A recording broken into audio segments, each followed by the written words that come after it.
Thank you. Thank you, Dale. Well, could I have a follow-up question, just real briefly for the superintendent? The program sounds wonderful. I have no particular problem with the program, but I'm wondering about the questions of implementation. If it was 6 days before Christmas break and then 2 days into the new year, suddenly we're considering it. Has the staff had enough time to think about the implications of this? This proposal came from the multi-age teachers. They've been talking about this for a while.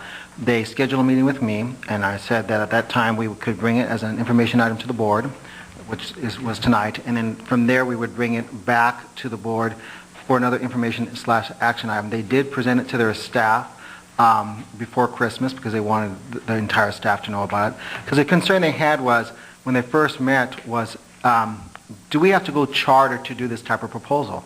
And the answer was no. They have empty classrooms at their school site, so it would be easy to start. The questions of implementation are important ones, and coordination are critical, and that would have to go. Once this were approved, or if, let's say this were approved in the next month or so, you would have lots of time, the school would have lots of time to talk about implementation, because remember, as you go forth in these programs, you start 1 year at a time. Another part of the proposal could be, when it comes back, is to do an evaluation of it. For example, to say, well, we're going to do it grade 6 and then come back and revisit it. Because remember, the proposal they're talking about here is a little different than traditional K-8s. There's not enough space at the entire Muir campus for everyone to go K-8. And so that's one issue. And so if we were to do this type of proposal here, this would be a true small learning community within an elementary setting. And obviously they have to have some coordination right now between their two programs. So there's lots of discussion that has to go on, and I agree from this point forth. And this item would come back for further discussion and more questions from the board. With a more specific plan. Mm-hmm. Okay, that's fine. Thank you. One other question. Choice Fair is Choice Fair is January 20th. So is this in any way going to be impacted by parents choosing their school? I would answer to that question no, in the sense that the Muir community, this multi-age program has been in existence for so long and has a great reputation. Right. Now, let's say that, we've done this in the past with other programs. Let's say that students are applying for example, 5th graders to 6th grade. They're applying for middle school. They could dual enroll. And then if this were approved, then we could disenroll them from the other school. We've done that in the past. So we have a lot of flexibility on our side. All those deadlines are internal deadlines for us as a staff. Thank you, Jerry, parents and staff, and thank you, Dale, for the caution about making sure it's well planned. I think it's wonderful we're talking about innovative programs that can impact learning. So, I had a quick question, Mr. President. And it's about the process as well, because I agree, it sounds fantastic. But at the school site, when the decision was made to present it to the board as an information or discussion item, I'm concerned that it sounds to me like we've got one group of teachers who want to move to that, and then we have another group of teachers who weren't consulted on that issue. And it may very well be that the entire staff wants to do this, but I'd like to know what school site body this ran through before it was presented to the staff as something that was going to be presented to the board as something that the school wanted to do. I don't know any school body that ran through, for example, management team or that type of thing. A lot of times what happened with these innovative type of programs is the teachers come to us and say, is it possible to do X? Whether it be a charter or a small learning community, and that's where the discussion starts. Mm-hmm. And it may very well be the right thing to do, but again, my concern is that we're not consulting the entire staff when we're considering making a decision that is going to impact the entire staff. And so I'd like to know what process will be used from this point forward to ensure that the entire staff has input on that decision.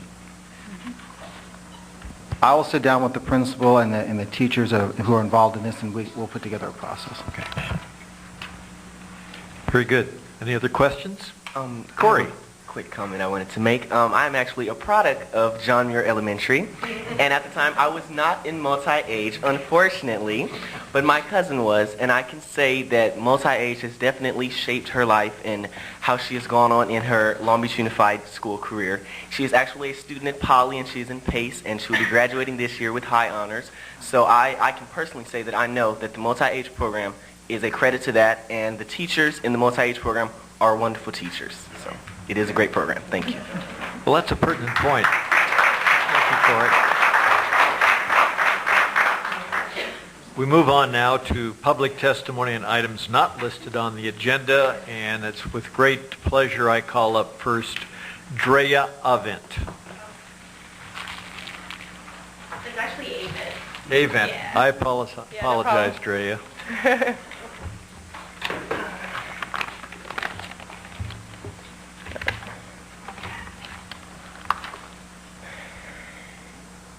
I guess we're going to roll a short clip first. So. Anthony Pittman, Hector Ledesma, Drea Avent. This is Maximum Sports.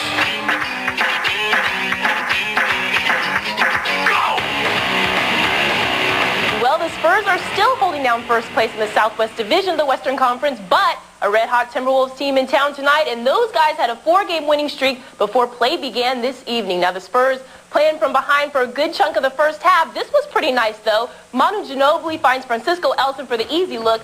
That cut the Wolves' lead down to 4, but there was a reason why the T-Wolves shot 60% from the floor in the first 2 quarters of work. Sloppy D by the... Great. All right. Thank you. Well, my name is Drea Avent, and I graduated from the advanced TV production class a couple years ago on Willow, the Ed. Sports class here in Long Beach, and I'm just here to give my testimony that without the start here in Long Beach, I probably wouldn't be working for Fox in San Antonio. We are the highest rated sportscast in San Antonio, and we're the hippest and we're the best. And I just feel like I owe it all to just the Long Beach Unified School District, so I'm just here on vacation just giving my testimony because I went to Long Beach State and I didn't know what I was going to do for a demo tape. And a demo tape is kind of like a little part what you guys saw there. It's what you send out to employers, different TV stations, so they could see if they like the way you look, if they like the way you talk, if you know what you're talking about.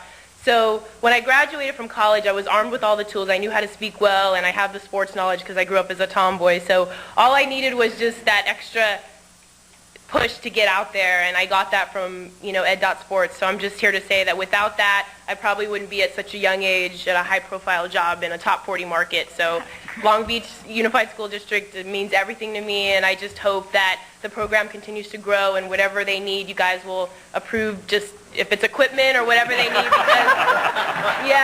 because basically I went to Long Beach State, so when I was doing all of the class type stuff, I was able to work with Long Beach Poly, Long Beach Jordan, and they had top class athletes, so I was interviewing players, so talking to T.O. and these guys, it's like, oh, I already interviewed Mercedes Lewis when he was a star at Poly, so it's helped me in so many ways, so it was very important for me to come here today and just let everybody know that I hope to make it to a national network one day, ESPN, and if I get there, then this is where it all began for me. And I just thank Mr. Sharp and Ron and Myrna and just everybody that was here when I did my first live shot and I just froze on air, and now I'm so comfortable. And I owe it all to everything that began here. So if it wasn't for Long Beach Unified School District, I probably wouldn't be where I am today. So Very nice. thank you. Thank you, Drea.